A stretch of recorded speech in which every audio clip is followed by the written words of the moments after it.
இந்த ஆலயத்தை இடித்து போடுங்கள், 3 நாளைக்குள்ளே இதை எழுப்புவேன் என்றார். அப்பொழுது யூதர்கள் இந்த ஆலயத்தை கட்ட 46 வருடங்கள் ஆயிற்று. நீர் இதை 3 நாளைக்குள்ளே எழுப்புவீர், நீர் இந்த ஆலயத்தை 3 நாளிலே எழுப்புவீரோ என்றார்கள்.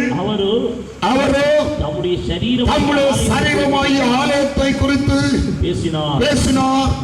அவர்களோ அதை அறியவில்லை. அல்லேலூயா. கைகளினால் கட்டப்பட்ட ஆலயத்தில் தேவன் வாசமாயிருப்பதில்லை. ஆனால் கைகளால் கட்டப்படாத ஒரு வாசஸ்தலம் உண்டு தேவனுக்கு. அந்த வாசஸ்தலம் எதற்காக? அந்த ஆலயம் எதற்காக? நம்மோடு கூட இருப்பதற்காக. தேவன் நம்மோடு கூட இருக்கிறார் என்று அர்த்தமா?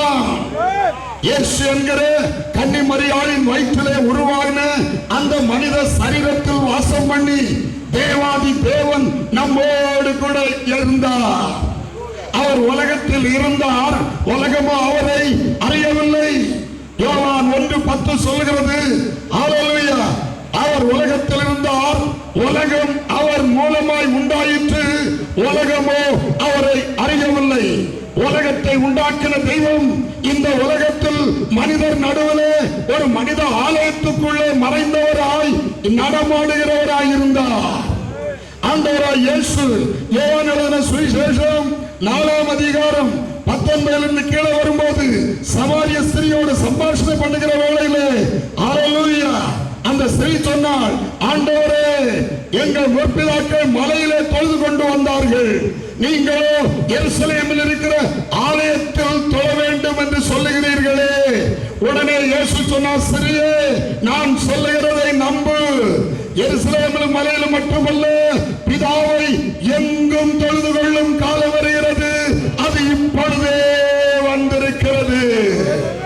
ஏன் இனி எருசலேமில் உள்ள ஆலயத்துக்கு தேவனை தேடி போக வேண்டாம். கர்த்தர் தம்முடைய பரிசுத்த ஆலயத்தில் இருக்கிறார். எருசலேமில் இருக்கிற ஆலயத்துக்கு இனி போக வேண்டாம். ஆலயமானவர் இங்கே வந்திருக்கிறார்.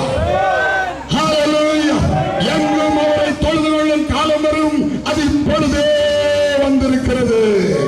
இயேசு இங்கே நிற்கிறார், இப்பொழுதே வந்திருக்கிறது என்று சொன்னார். கர்த்தருடைய பரிசுத்தமான நாமத்துக்கு ஸ்தோத்திரம். அன்பான தேவனுடைய பிள்ளைகளே, ஹல்லேலூயா. வானம் அவருக்கு சிங்காசனம், பூமி அவருக்கு பாதப்படி. வானமும் பூமியும், அதாவது பரலோகமும் பூலோகமும் ஒன்னாய் ஒரு ஆலயத்துக்கு